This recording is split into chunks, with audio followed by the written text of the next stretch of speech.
ఇళ్లకు ఇదివరకు మంచిల తక్లీఫ్ ఉండే, ఇప్పుడు అది కొద్దిగా నయమైంది.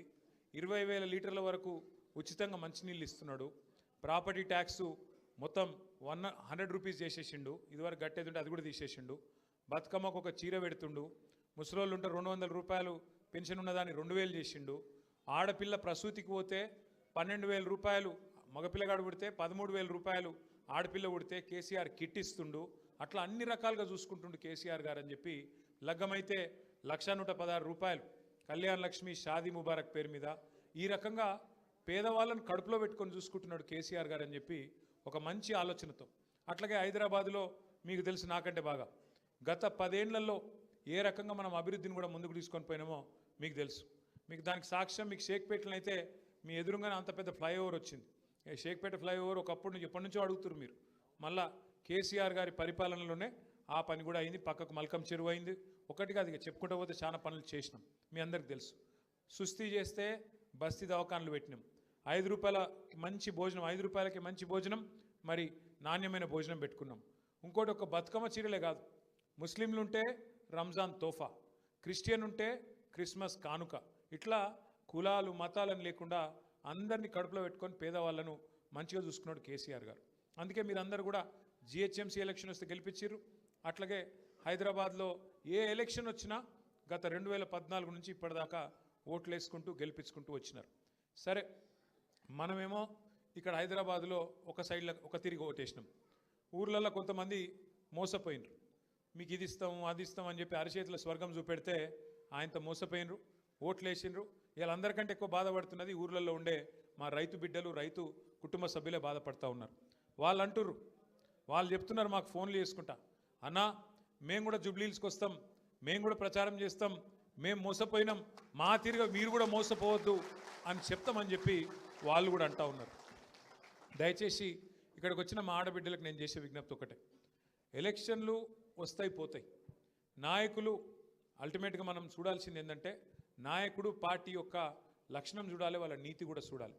ఇలా ఎవరు దేనికి లేవడ్డారో కూడా మీరు ఆలోచన చేయాలి. కేసీఆర్ ఉన్నప్పుడు ఎట్లుండే పరిస్థితి ఇవాళ ఎట్లయింది మీరు ఒక్క నిమిషం. 2 ఏళ్లలో కాంగ్రెస్ ప్రభుత్వం వచ్చినాక ఒక్క మంచి పని ఏదన్నా ఒక్కటి చేసిరా ఒక్కసారి మీరు ఆలోచించండి. ఏమైనా గట్టిగా అడిగినాం అనుకో కాంగ్రెస్ వాళ్ళను ఒకటే చెప్తారు, ఫ్రీ బస్సు పెట్టినాం కదా అంటారు. ఫ్రీ బస్సు నేనేమంటున్నా అంటే మేము దానికి ఖిలాఫ్ కాదు, కానీ కుడి చేత్తో నుంచి ఎడమ చేత్తో తీసుకునేది ఆడోళ్ళకు ఫ్రీ అట, మరి మగోళ్ళకు డబుల్ రేట్ అట. ఇది ఎక్కడ రీతి? అది ఇచ్చినట్ట తీసుకున్నట్ట? ఏమన్నా ఇచ్చినట్టేనా? ఆడోళ్ళకు ఫ్రీ, మగోళ్ళకు డబుల్ టికెటు, పిల్లలు ఉంటే వాళ్ళ బస్ పాసులు కూడా 25% పెంచారు. అప్పుడు పెరిగినట్ట లాభం జరిగినట్ట? ఆలోచన చేయరు మీరు కూడా. అట్లే ఇంకొక మాట కూడా మీరు ఆలోచన చేయండి. ఇప్పుడు రాజకీయ నాయకులు పార్టీలు ఎలక్షన్ల ముందు మేనిఫెస్టో పెడతారు. మేనిఫెస్టో అంటే ఏంది? మనకి ఇప్పుడు ఎట్లయితే ముస్లింలకు ఖురాన్ ఉంటుందో, హిందువులకు భగవద్గీత ఉంటుందో, క్రిస్టియన్లకు బైబిల్ ఉంటుందో, ఒక రాజకీయ పార్టీకి మేనిఫెస్టో అంటే గట్లా. అంటే నీకు అది నువ్వు దాని మీదనే ప్రమాణం చేసి ఇగో ఇవన్నీ నేను చేస్తా అని చెప్పి ప్రజల దగ్గర ఓట్లు తీసుకొని అధికారంలోకి వస్తావు. కాంగ్రెస్ వాళ్ళు ఏం చేసిండ్రు? ఎన్ని చెప్పిర్రు? గ్యారంటీ కార్డులు అన్నారు, ఇంటింటికి కార్డులు వంచిరు. వచ్చినాయా కార్డులు? అప్పుడు, ఇప్పుడు కాదు.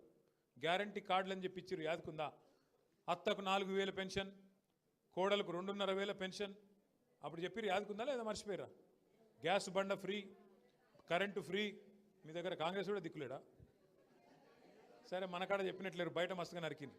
అయితే ఇంటింటికి చెప్పారు, మహిళలకు చెప్పారు. 18 ఏళ్ళు నిండిన ఆడబిడ్డ ఎక్కడ ఉన్నా రాష్ట్రంలో 100 రోజుల లోపలనే మీకు ఒక్కొక్కలకు 2,500 రూపాయలు ఇస్తామన్నారు. యాదుకుందా? 4,000 పెన్షన్ ఇస్తామన్నారు ముసలోళ్ళకు. కేసీఆర్ అయితే ముసలమ్మకి ఇస్తున్నాడు, లేకపోతే ముసలయ్యకి ఇస్తున్నాడు, మేము ఇద్దరికి ఇస్తామన్నారు.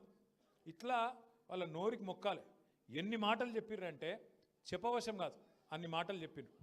చదువుకునే పిల్లలుంటే స్కూటీలు ఇస్తాం, పెళ్లి చేసుకుంటే కేసీఆర్ 1,00,000 రూపాయలు ఇస్తుండు, మేము తులం బంగారం ఇస్తాం. వచ్చిందా తులం బంగారం? మరి షేక్పేటలో లగ్గాలు అయితలేవా? లగ్గాలు అయితలేవా అంటున్నా. కేసీఆర్ కళ్యాణ లక్ష్మి వస్తుండేనా? కేసీఆర్ కిట్ వస్తుండేనా? పెన్షన్లు వస్తుండేనా? ఆసరా పెన్షన్లు. మరి కేసీఆర్ ఉన్నప్పుడు వచ్చిన పెన్షన్ వచ్చిందా? ఇప్పుడు ఏమైనా పెరిగిందా? 2,000 ఉందా? 4,000 అయిందా? మహిళలకు 2,500 వస్తుందా? కళ్యాణ లక్ష్మి 1,00,000 వస్తుంది, మీకెళ్ళి తులం బంగారం వస్తుందా?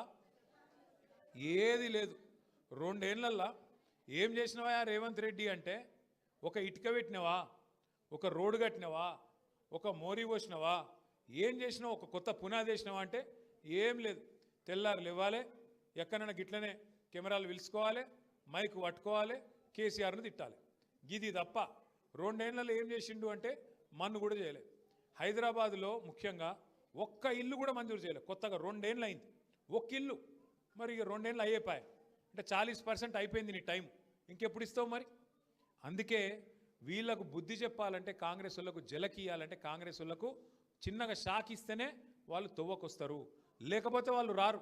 లేకపోతే వాళ్ళు ఏమనుకుంటారు, ఇప్పుడు కాంగ్రెస్కే ఓటేసినాం అనుకో, ఇలా మళ్ళీ ఎలక్షన్ వచ్చింది పోయి కాంగ్రెస్కే గుద్దుదాం, ఇగో ఆయన ఇన్ని పైసలు ఇస్తున్నట్ట, ఈయన అన్ని పైసలు ఇస్తున్నట్ట, లేకపోతే ఇది చేస్తాం అది చేస్తాం అని పొరపాటున ఓటేస్తే ఏం జరుగుతుంది అంటే, కాంగ్రెస్ వాళ్ళకి కానీ ఇంకోళ్ళకి కానీ ఏమనిపిస్తుంది అంటే, మేము ఏమి ఇవ్వకపోయినా ఏమి చేయకపోయినా మాకే ఓటేస్తుర్రు, మేము 2,500 ఇస్తామని చెప్పి మోసం చేసినా మాకే ఓటేస్తుండ్రు, 100 రోజుల్లోనే 6 గ్యారంటీలు అని చెప్పినాం, తులం బంగారం అని చెప్పినాం, స్కూటీలు అని చెప్పినాం, 4,000 పెన్షన్లు అని చెప్పినాం, రైతు బంధు 15,000 అవుతుందని చెప్పినాం. ఇన్ని చెప్పినా, ఇన్ని రకాలుగా మోసం చేసినా మళ్ళీ మాకే గుద్దుతున్నారంటే మేము చేసేదే కరెక్టు,